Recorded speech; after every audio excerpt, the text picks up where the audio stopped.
Good afternoon, everybody, and thank you again for joining us this afternoon for another session for our ASMIA webinars.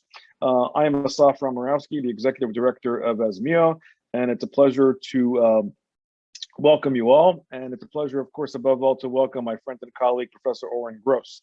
Oren Gross will be talking to us this afternoon for about 25 minutes or so. Oren has a very interesting story to tell, as many of you have seen by the title of our talk this afternoon, Jewish Studies, a Case Study for Academic Associations in Anti-Semitism. Many of you have followed the recent statements that have come out as a result of the Israel's last war with Gaza back in May. Professor Gross found himself in the midst of all these issues at his own university, at the University of Minnesota. And he has a fascinating story about the environment we're all facing today, which we think is all quite telling about the state of the academy, the state of balance in the academy, and the state of actual critical thinking, something that Oren and I have been discussing before we started this afternoon, and about the state of balance. So we are privileged and honored to have Professor Gross with us this afternoon to talk about his own story. As I mentioned, he will talk for about 25 minutes or so, then we'll open up the floor to as many questions as we will get to. And then so all you gotta do is type your questions via the chat, we'll read them, and we will do our best to answer them in a timely fashion. If we don't get to your questions, I do apologize in advance. If you email us after the talk, we'll do our best also to answer them as well. So without further ado, Oren, the virtual floor is yours, and thank you again for joining us. Thank you, Asaf. Thank you, Asmia, for the invitation to speak, and thank you to the millions joining us now, and I'm sure watching at home later. I appreciate you taking the time for this. So before I get to the goring details of the story, as Asaf mentioned this, I want to start off by commenting briefly on two phenomena that we have been witnessing on campuses throughout the United States and Europe, and by the way, not only on campuses. Each of those phenomena is now familiar, but I want to focus on their convergence and maybe I should say their intersectionality. So the first phenomenon is what can be called the war on reason, the war on knowledge, and the war on scholarship. Free speech is under attack in the very places where it ought to be embraced, that is, institutions of higher learning. Free speech, academic freedom, have fallen prey to such notions as safe spaces, trigger warnings, microaggressions, and identity politics. And in the process, the institutions of higher learning, instead of cultivating learning through debate, through dissent, through what Leon Wieseltier called unlearning habits of convention, have become places that cherish above all else students' right not to be offended. And when the offendedness sweepstakes game, as Jonathan Rauch called it, rages on, and what is considered acceptable speech is ever shrinking, it comes as little surprise that vindictive protectiveness justifies violent responses emanating from a belligerent sense of entitlement. And this belligerency is in turn closely connected to the second of the two phenomena that I wanted to talk about, namely the exponential rise in anti-Semitic acts and speech in the United States, and again, and overseas. So let me start off by noting something that I think we all know, but let's put numbers to it. When you look at religious-based hate crimes in the United States and in Europe, these are overwhelmingly anti-Jewish. Anti-Jewish hate crimes constitute more than hate crimes against all other religious groups put together, combined in the United States. So for example, over the past 10 years, the rate of all hate crimes motivated by religious bias that were directed at Jews hovered in the United States around 60% of all hate crimes. Worse, the case is worse in Europe. So for example, between 2007 and 2017, German authorities recorded close to 16,000 anti-Semitic hate crimes. And at the same period, the number of hate crimes committed against all other religions combined were short of 7,000. So 16,000 anti-Semitic, less than 7,000, all others combined. And as we all know, anti-Semitic attacks against Jews increased manifold during and in the immediate aftermath of Operation Guardian of the Walls that Asaf mentioned. We have witnessed social media pogroms, virtual pogroms that were accompanied and facilitated at the same time actual mini pogroms on the streets of Los Angeles, streets of New York, Toronto, and other cities that targeted Jews, that targeted synagogues and other Jewish establishments. We've seen the appalling videos coming from London, where people were driving their cars, calling to rape the daughters of Jews. Hitler was right has become a very popular hashtag, and we have numerous incidents now recorded of calls to gas the Jews. Those two phenomena, right, the war on reason and the rise in anti-Semitism, are not distinct and separate. They are rather closely linked and intertwined. In 1946, in an essay called Reflections on the Jewish Question, later on translated as Anti-Semite and Jew, Jean-Paul Sartre identified anti-Semitism as a deep-seated passion that extends to what he called the physiological realm, as happens in cases of hysteria. For him, anti-Semitism was a rejection, a passionate rejection of reason and of rationalism.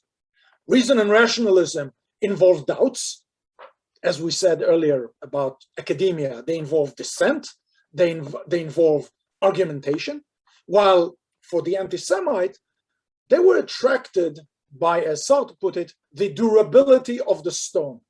And that durability of the stone was offered to them by adopting hate as their faith. As a result, they no longer needed to engage reason because they have faith, a faith based on hate, that allowed them to blame anything, right? To basically explain away their misfortunes, their disaffections by one causal reason, and that is the Jew.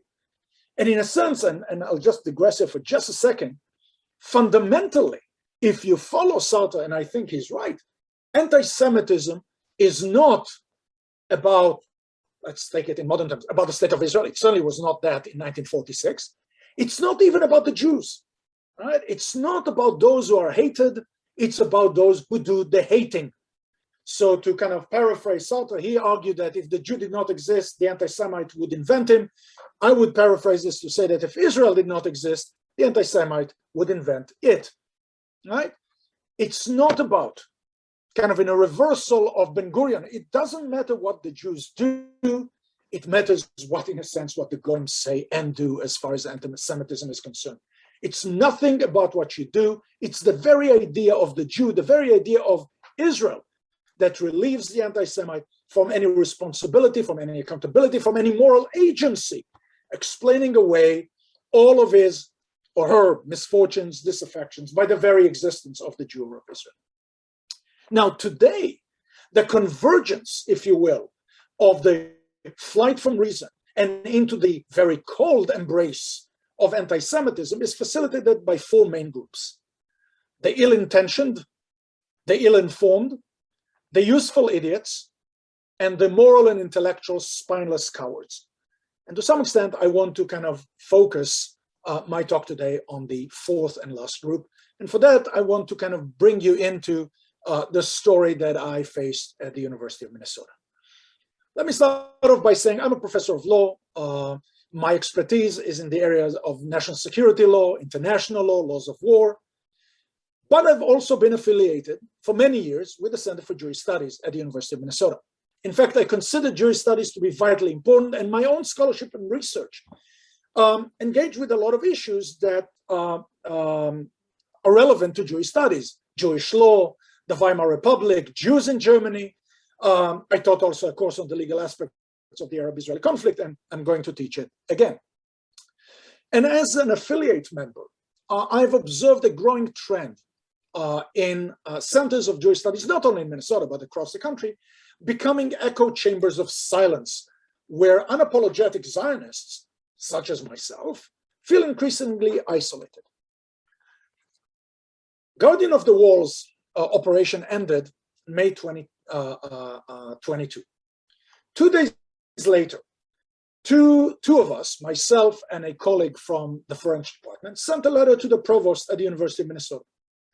In that letter, we expressed a concern about a public statement that was made by several of our College of Liberal Arts units that were signed as departments on that statement, and used the usual incendiary rhetoric of settler colonial violence, ethnic cleansing, apartheid state, Israel doing massacre, state-sanctioned pogroms, and so on and so forth.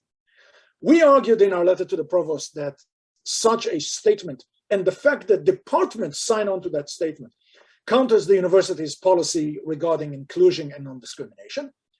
And what we requested the provost to do, brazenly, is to advise the said units to remove their collective signature and to replace it by the signatures of individual faculties who want to sign on to the statement. We defended the right of faculty to be misguided and to sign on to the statement. What our argument was that units or departments ought not to sign on to that. That letter to the provost was circulated at the university, and we managed to get, other than the two co-authors, 15 other faculty to sign on. 4 of those were members, 4 of the 23 members of the Center for Jewish Studies at the University of Minnesota. Those include the 2 co-authors of the letter. So 2 more members of the Center for Jewish Studies joined the letter. On the same day that we sent the letter to the provost, one of us received an email from the director of the Center for Jewish Studies, in which the director said that it was important, and I quote, to pick your battles, which is often a language used by those who are willing to wage no battle whatsoever, right? But to pick your battles. We waited 4 more days to see if anybody else wanted to kind of posthumously sign on to the letter. And when nobody else did, we sent an open letter. The 2 of us, the 2 drafters, co-authors of the letter to the provost, sent an open letter to the faculty of the Center for Jewish Studies, decrying their deafening silence in the face of rising anti-Semitism and growing attacks on such universal values as knowledge, reason, and enlightening students. We noted, by the way, that while most members have been silent, no less than 7 faculty members, members of the center, did find their voice and did find their courage to attach their signature to another anti-Israeli statement that was signed by scholars of Jewish studies and Israel studies. I'm sure you've all seen it. And a statement, by the way, that I would note that one would search in vain for such words as terror or terrorism. Trust me, I read it carefully. And where the word violence is not once mentioned in the context of Hamas's terrorist attacks on Israeli civilians. And where actually Hamas is only mentioned in like 5 words.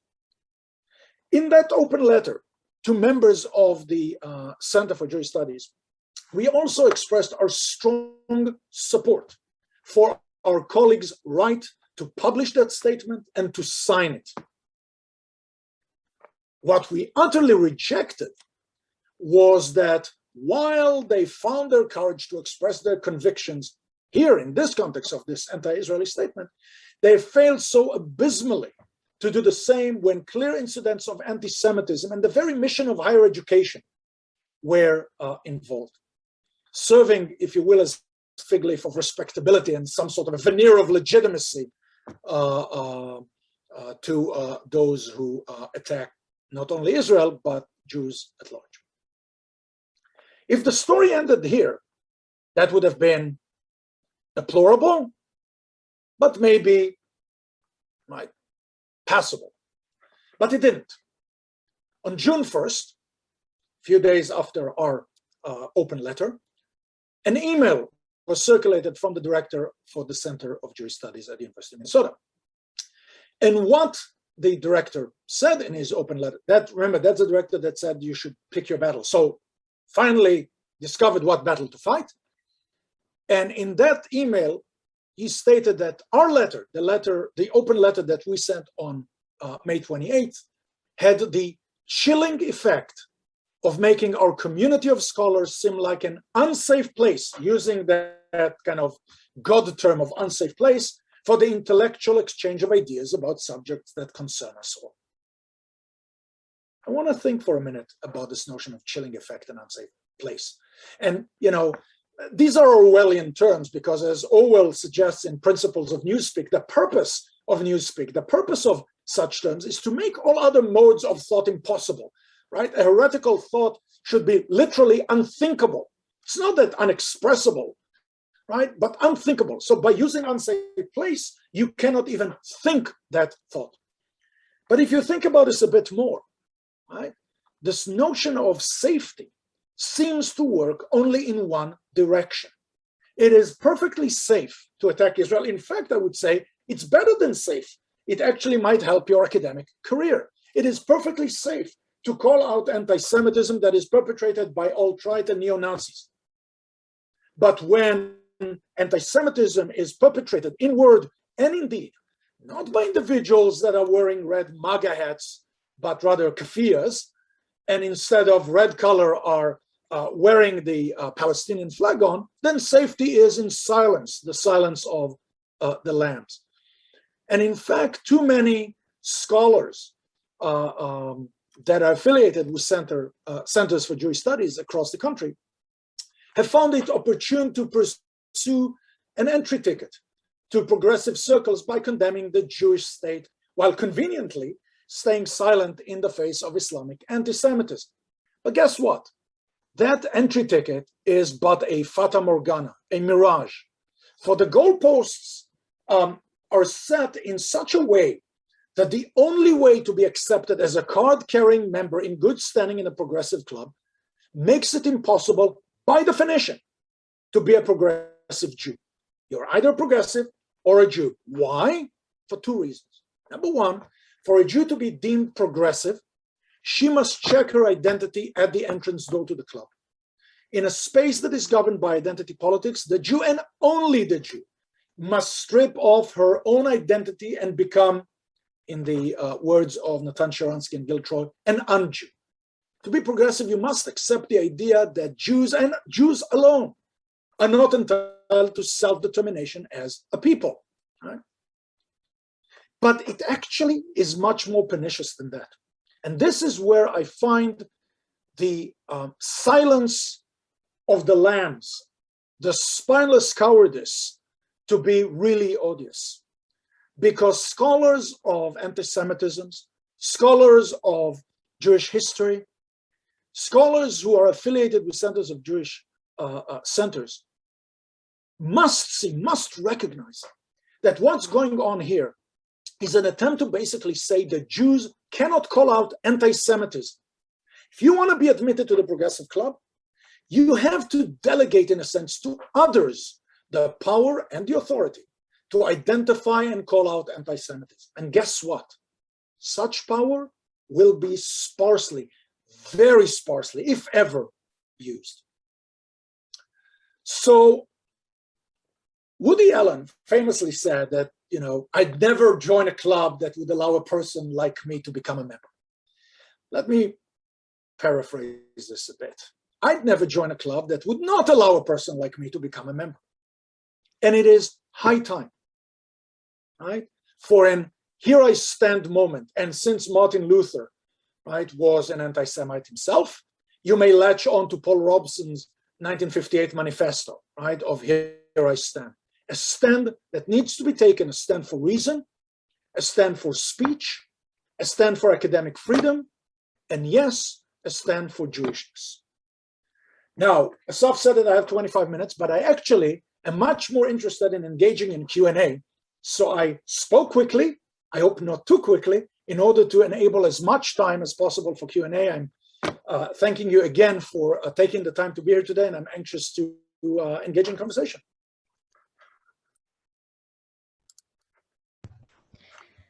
Okay, so we're waiting for some questions to I numbed them all.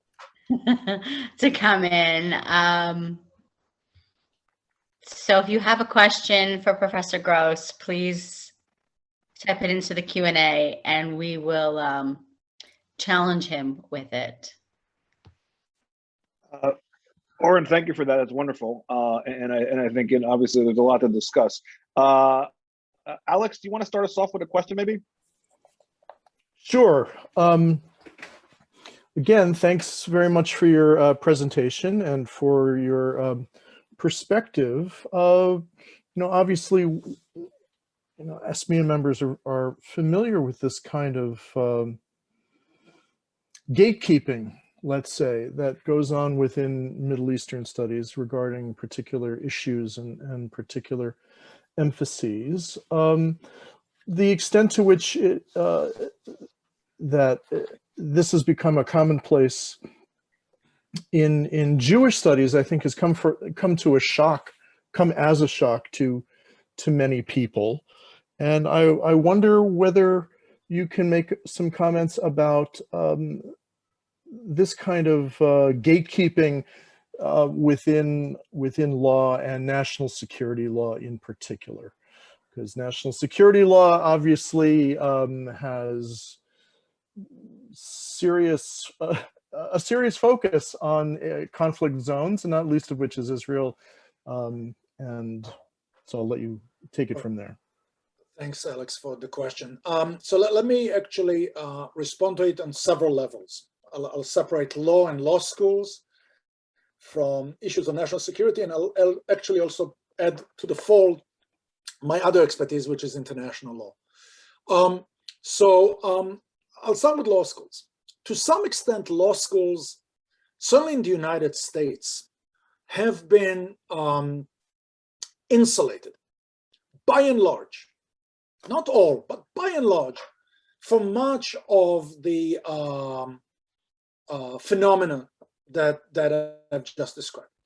To the extent that we've seen this in academia and universities and colleges, it was mostly the purview of undergraduate studies and maybe graduate programs, but not the professional schools. So not the business school, not the med school, not the law schools.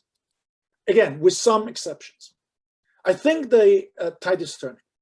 I have several indications from different places around the United States where law schools, I'll speak about law schools because this is the subject matter I know best, are going to go down the same route of rabid anti-Zionism / anti-Semitism that we've seen in colleges and universities. As far as the substantive subject matters, well, those are not relieved, unfortunately, from the ill winds in academia in general. So in international law, in general, the zeitgeist is definitely anti-Israel. And if you want to engage in some reasonable discourse, well, that is out the window. National security, I think, is an interesting creature because national security, at least traditionally, has been seen more to be aligned with thoughts about terrorism, counterterrorism, and so on and so forth. I think that there the picture is also changing. The image is also changing with the entrance, whether it is a critical race theory or other views on, which again is a good thing to have. But I think that what's going to be engaged with that is a dramatic change in what is acceptable, not what can be discussed, but what is even acceptable. What is, again, in Orwellian terms, what is even thinkable? Great, thank you. Okay, so we have a question from Rose Seidman, and she asks, what will it take for this situation to change? That's the 60, well, I'll date myself. That's a $64,000 question. I mean, nowadays you should say probably that's the $1 million question, right? So the academic in me wants to say education, education, education, all right? I mentioned the ill-intentioned, the ill-informed, the useful idiots, and the spineless cowards. Well, the ill-intentioned, we're not going to change. The spineless cowards are probably not going to grow a spine.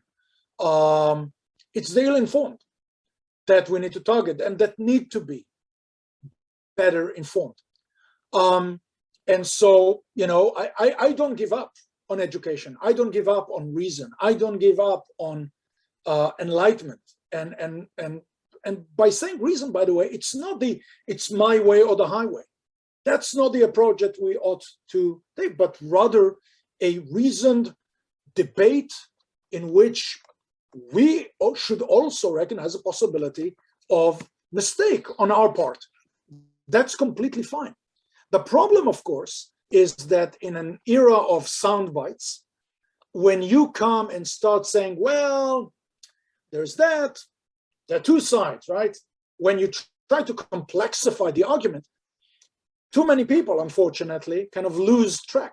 They want the soundbite. They want the 9 seconds or the TikTok video, right?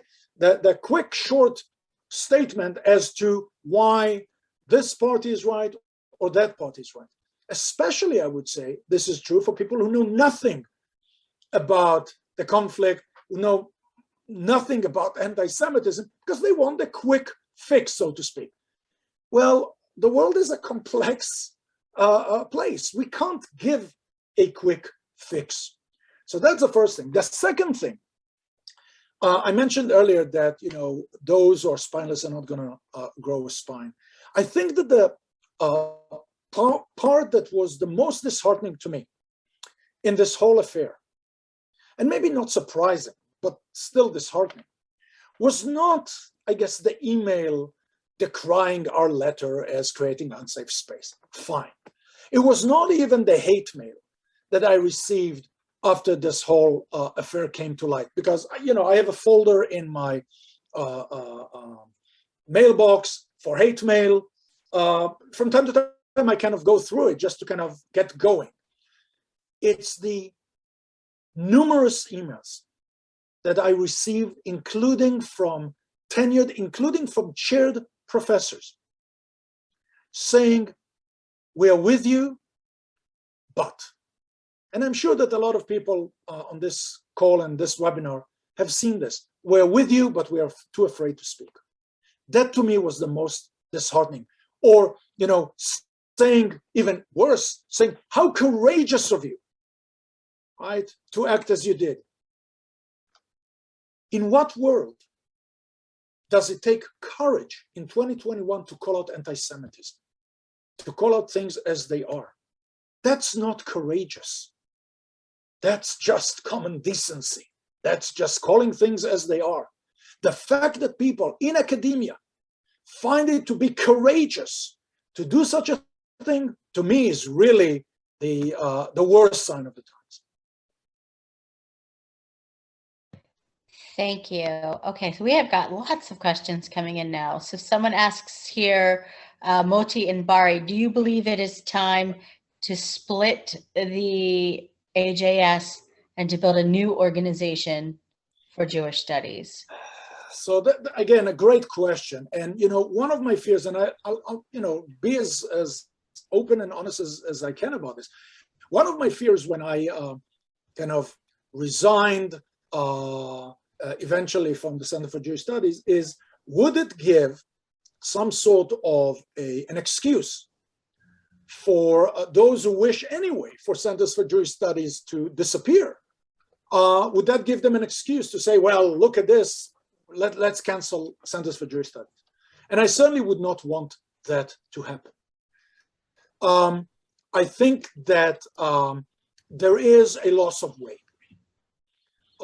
Again, not as an organization, because it shouldn't be a matter of an organization, it should be a matter for individuals. So I personally would very much like, and I'm working on this now that I've come back from Israel, to try and create an alternative venue for discussion of Israel and Jewish studies within the University of Minnesota. I'm not sure that's going to be an easy task, but I think somebody needs to do it. So, you know, my fear is that disassembling those institutions is too easy. We should be careful with what we wish for, right?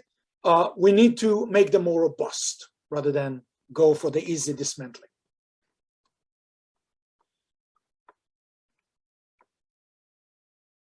Okay. So from Dr. Robert Lloyd, who is one of the officers for ASMEA, he writes that you mention anti-Semitism as hindering Jewish acceptance into progressive circles. Is this unique to Jews, or are others facing similar barriers?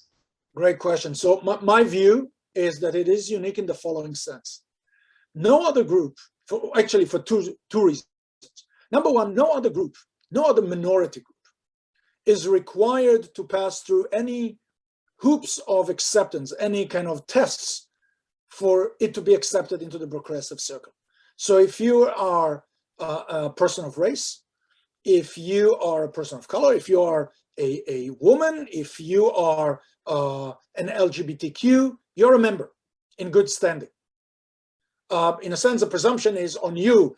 Unless you do the unspeakable, then you might be kicked out. With Jews, it's the reverse. You need, first of all, to show your anti-Zionist credentials, and in fact, anti-Zionism is not enough.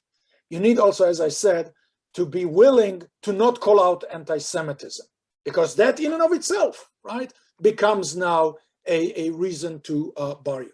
So in that sense, it is unique. The second issue is that none of the other groups, right, or I would say, actually, let me put it positively, all other groups are given either exclusivity or priority in calling out that which targets them. So people of color have either exclusivity or priority, and rightfully so, in calling out racism.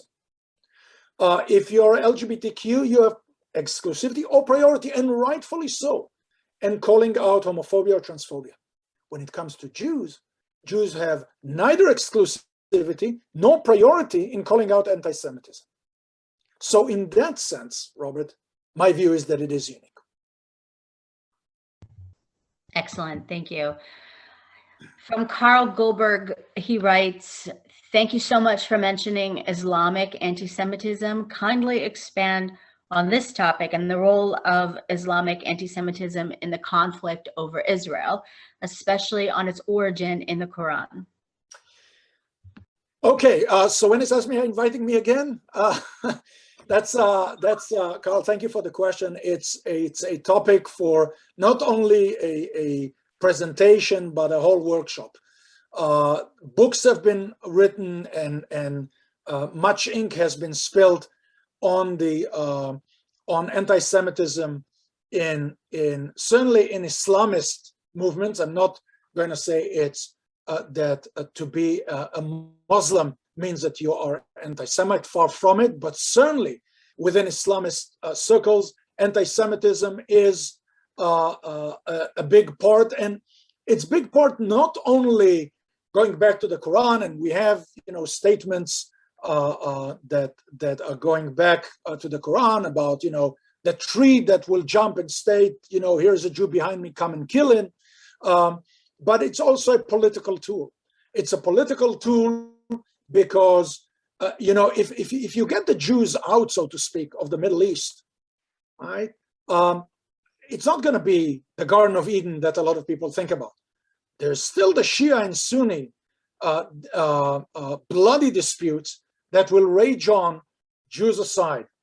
But Jews are a convenient tool, they're a convenient scapegoat for tyrants in the Arab world, for terrorists in the Arab world to come and say, you know what, we have a common enemy, right? And so, again, as I said, there's much more to be said about this, and I don't want to be flippant in my response to that.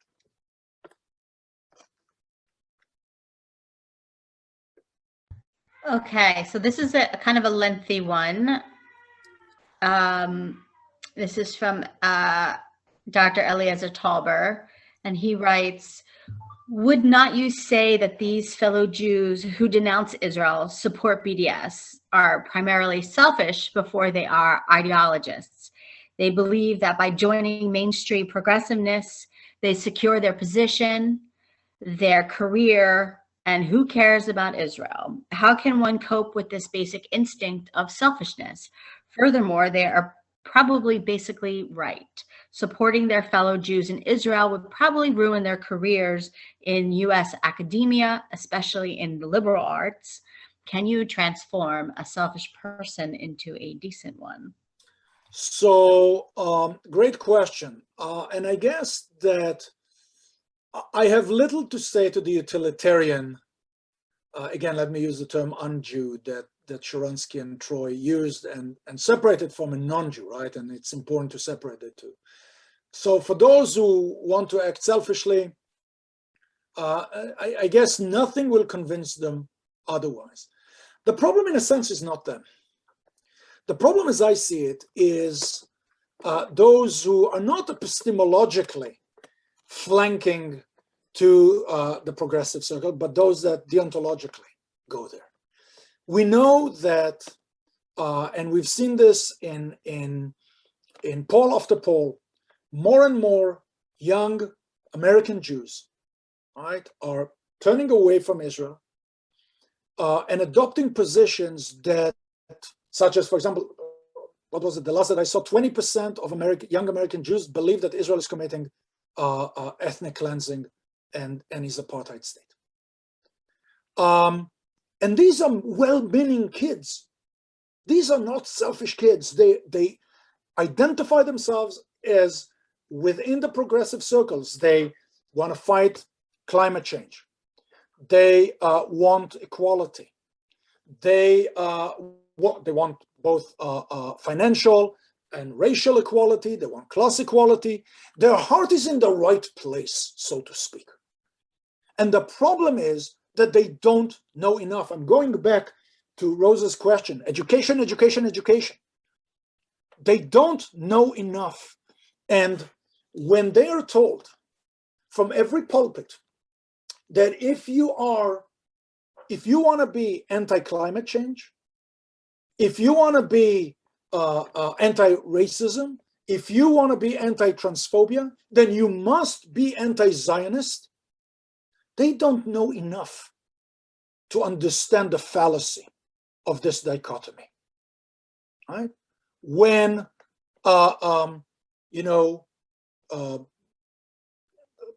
queer Jews, right, for Palestine are marching, not thinking about what will happen to people like them should their wish come true, it's not because of selfishness. It's because of lack of education. And this one is on us. This one is on the Jewish community. This one is on Jewish federations. This one is on Jewish schools, right? That fail to do the basic stuff, and that is to expose them to knowledge, not to brainwash them. I don't want more Seth Rogans to come to, they pulled the wool over my eyes. They misguided me in Herzl camp or wherever camp he went to. Right? But rather to expose them to the facts as they are, because I strongly believe that once you are exposed to the facts as they are, the truth will emerge. That's the whole idea about free speech, right, and freedom of expression. So it's not about the selfish one. I don't have a clue how to turn a selfish person into a decent person. I really don't. But that's, to me, is not our target crowd. Our target crowd should be certainly, our students. One of the things that I find abhorrent is the fact that too many professors, Jewish and non-Jews, those who care about reason, those who care about knowledge, those who care about the truth, are leaving our Jewish students, Jewish clubs, to fend for themselves. Whereas other groups, the SJPs of the world and what have you, have professors who are more than happy to go and put their names and put their academic titles to statements, right, that will support those students. We don't do the same. And that's on us. Great. Okay, so here's a question on a topic du jour from Melanie Nelkin. Can you talk about the intersectionality of critical race theory in the progressive movement and how that might be driving anti-Semitism on campus? Okay, so again, great. All of these are great questions. So again, lots to be said about intersectionality, and with the risk of being, again, too brief and to some extent too superficial about this, here is my 2 cents on this. It is the issue du jour and has been for some time now, intersectionality. The idea basically is, right, that, nobody's safe until everybody's safe, that, if you want to address the ills of Ferguson, you must address the ills of Gaza. There is something very attractive about the idea of intersectionality. And there's something very attractive about the idea of intersectionality and where it comes from, right? And it comes from originally from feminist studies that talk about safety and protection of women, right? And how it should be linked, right, to structural biases, structural misogyny in society. And on that one, right, there's very little to say against. The problem is that intersectionality has been hijacked by groups that I would say intersectionality interests them none at all. That is, think about, again, I mentioned earlier the queer. So, the banning of Jewish gays and lesbians for marching in pride parades under the pride flag with the Star of David. So the crescent is okay. The cross is okay. The Star of David is not okay. This is not about the state of Israel, right? This is not about the state of Israel. And the claim is, again, intersectionality.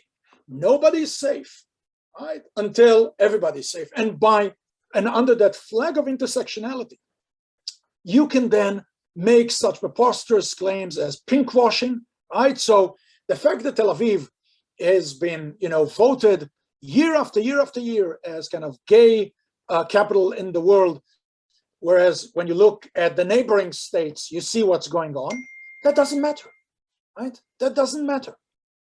The fact that women's rights in Israel are light years ahead of women's, dare I even say it in the same sentence, women's rights in the societies around Gaza and what have you, does not matter.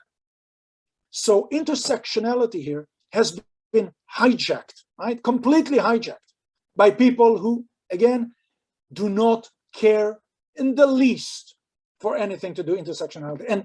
And the reason I'm saying do not care in the least is because the agenda that is driven here is not the positive, affirmative agenda that intersectionalists, to start with, kind of brought to the fore. Intersectionality in the idea, intersectionality to start with, right, was how do we improve society? There was a positive, affirmative message. The intersectionality that is being used today in those circles is an intersectionality that is based on hate. How do we destroy? How do we make sure that the only Jewish state does not exist? How do we use intersectionality to strip Jews of their own identity in what is otherwise a politics of identity? Thank you. All right, here's a question from Alexander Shepard. Are there ways to criticize Israel without anti-Semitism? Is criticism of the state of Israel always necessarily anti-Semitic? If not, what are acceptable ways to critique either Zionism or the state of Israel without engaging in anti-Semitism? Alexander, great question. Absolutely. Criticism of Israel is necessary. I have to tell you, as an Israeli, I criticize Israel all the time. Right? And it is necessary in any democracy. Any liberal democracy, right, has to acknowledge, has to accommodate, has to contend with criticism. Absolutely. And criticism can come from lovers and friends and from haters. That's okay.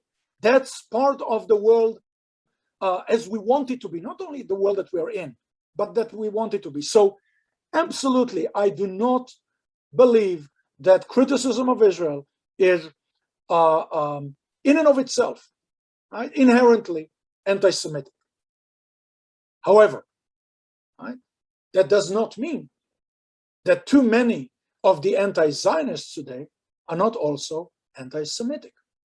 The fact that criticism of Israel is not in and of itself anti-Semitic does not mean, it doesn't give an immunity charm to anti-Zionists to say, oh, I am just anti-Israel. Unfortunately, right, as I said, it's not about the Jews and it's not about Israel.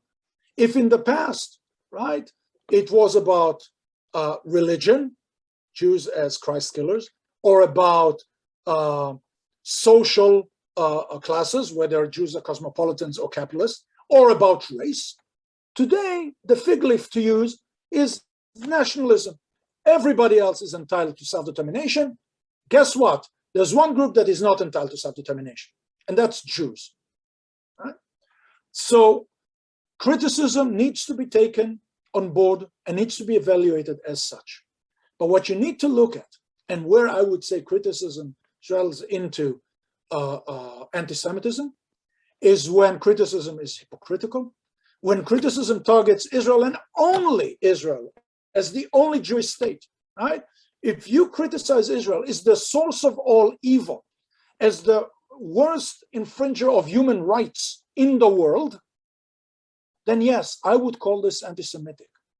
Because if you ignore everything else that goes on, right, and what other countries are doing, and it's not whataboutism, it's not whataboutism, right, then that's a problem. So criticism, bring it on, right? But you cannot just use criticism and say, I'm criticizing Israel, and if you're criticizing me, you are basically silencing speech. That doesn't work.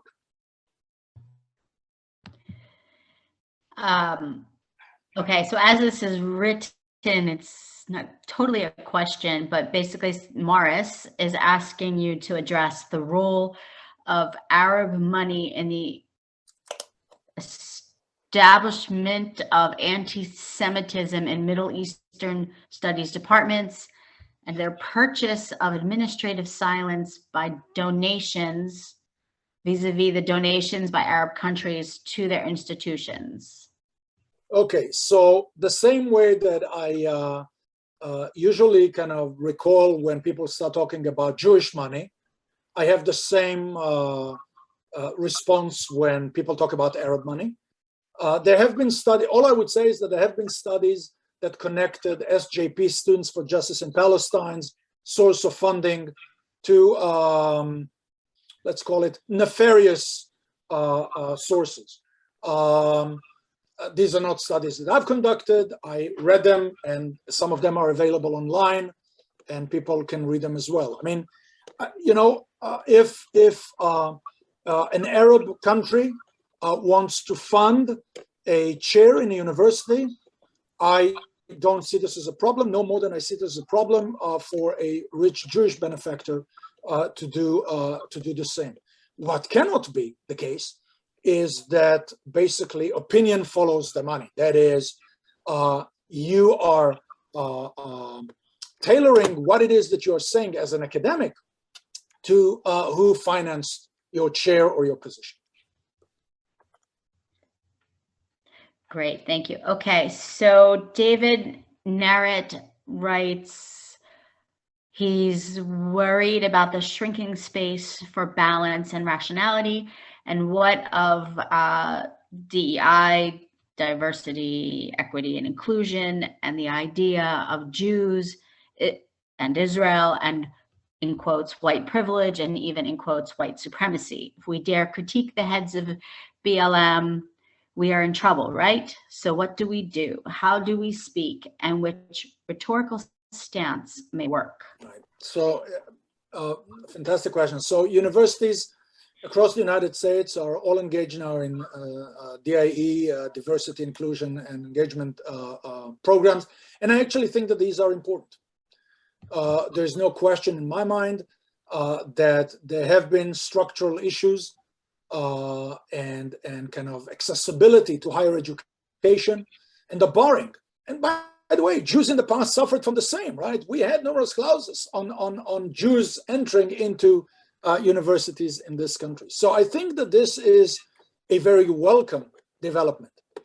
What is problematic, though, is when in the name of diversity and in the name of inclusion, we only include, diversity means only certain things, and inclusion means only certain things. So I'm sure that many of you by now saw the information coming out of Stanford, among other universities, in which people were told in one of those DIE programs that they cannot discuss swastikas being painted at the universities and anti-Semitic activities and actions, because these will detract from the main goal that is talking about race and other types of inclusion. That's the problem. The minute that you exclude the conversation, or Jews are included, right? So universities are okay to create safe spaces for some students, but not for Jewish students who feel increasingly unsafe, not only as a result of speech, but also as a result of actions on campuses across this country. That's the problem, right? And so again, I think that the important thing, and some organizations have taken steps to do this, is education not only of students and not only of faculty, but also of officials in the central echelons of universities across the United States. Thank you. Okay, so Gerald Steinberg writes, have you considered writing this up for academic publication? There is a growing community of academics focusing on university-based progressive anti-Semitism / anti-Zionism. 2 academic journals publish regularly on these issues. A specific focus of your case study on the field of Jewish studies would be an important dimension and more expand the radius of impact. So, Jill, that was the easiest question to answer. The answer is yes. Okay, so Art L asks, how did this blind sympathy for progressive issues become the norm at academia? How did this happen in the arena where ration and reason should reign? Again, I think that this is a much longer conversation than the issue of anti-Semitism. Again, I said the two phenomena are connected. It's been long coming, in a sense. The campaign, so to speak, against reason in academia, in a place where really should defend and protect those universal values that we all hold dear, of free speech, of freedom of expression, of academic freedom. I would say that by now we are in a situation where free speech is not standing on its hind legs and fighting a rear guard battle. To some extent, the battle has been lost. I'm sorry to be depressing at this point in the conversation, but I think that to some extent, the battle has been lost. It doesn't mean that, that I'm giving up, that I'm throwing the white towel, so to speak. Right? And there are many that would not throw that white towel, but the battle has been lost. And the battle has been lost precisely because, as somebody asked earlier, it's become now the bon ton to, when you are reviewed for promotion, if you say the right things, that counts in your favor. If you dare express things that in the good old days were kind of mainstream, that might work against you. So we're going back to this selfishness element.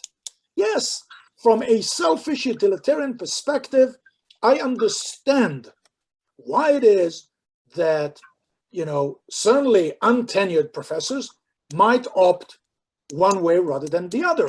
I don't accept it from tenured. I certainly do not accept it from chaired professors. But I will also note, and this is why I was at pains to mention this, of the 7 professors at the University of Minnesota Center for Jewish Studies that signed the anti-Israel statement, there were a number of untenured. So apparently there is no fear for tenure when it's attacking Israel. That's okay. That's within the academic bon ton now. It's only when you dare say that you're a Zionist, that you dare stand up for reason, that problems emerge.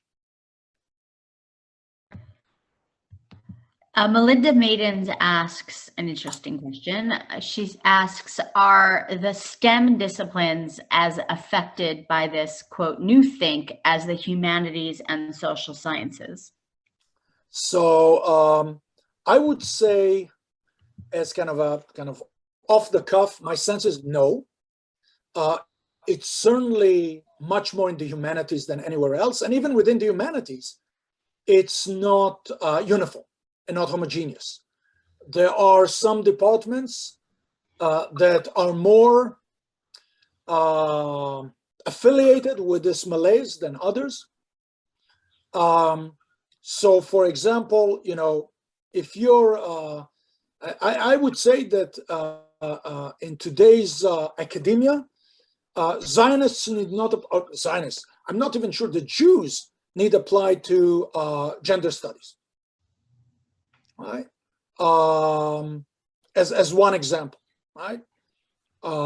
STEM, fortunately, is behind the curve on this one. Thank you. Okay, so we have two questions here, and I think we're getting close to our finishing time, but these are two interrelated questions. The first one's from Jonathan Skolnick. He asks about your relations with the local Jewish community, and do they know what's going on at the State University? And then Jay Rubin asks, have you shared this experience outside the university with local or national Jewish organizations, community organizations? And if so, did you get any response or assistance? So first of all, let me start. Actually, I'll take them together. I'm always looking, now that it kind of was broadcast, so to speak, publicly, I'm always looking and I'm always willing to talk about this to groups, friendly and unfriendly. I have no issue also presenting. Actually, I embrace opportunities to speak to groups that are less friendly, right? Before the talk, we were talking about, being pelted with virtual tomatoes. By all means, bring it on. Let's have a conversation. Let's have a dissent. Let's have a discussion, an open discussion about the problem. So, and it goes back to Gerald's earlier question. Yes, I would like to write more about this. I published some of it, but more is coming. I would say that by and large, the local Jewish community is not as tuned to what's going on.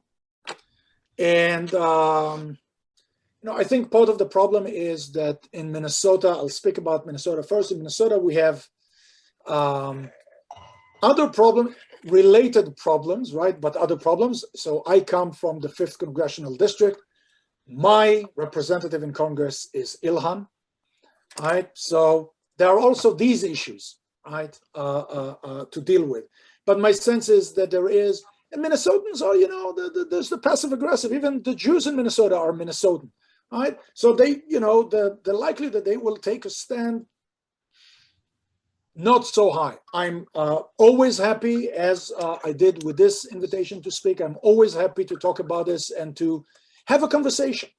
I don't need people necessarily to agree with me, but I want them to listen and to have a robust, open conversation in which opinions can, in fact, be exchanged. I will stand. I will express where I stand. I ended with, here I stand. But that's okay.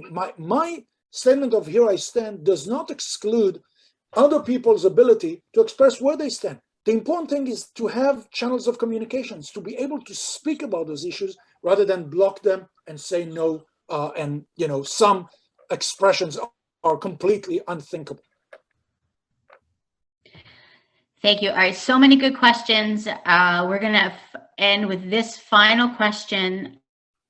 And again, I'm sorry we couldn't get to all the other ones, but Miriam Elman asks the last question: to what extent can the law assist what you discuss ostracism of students from campus spaces, chilled speech and compelled speech of contingent and junior faculty?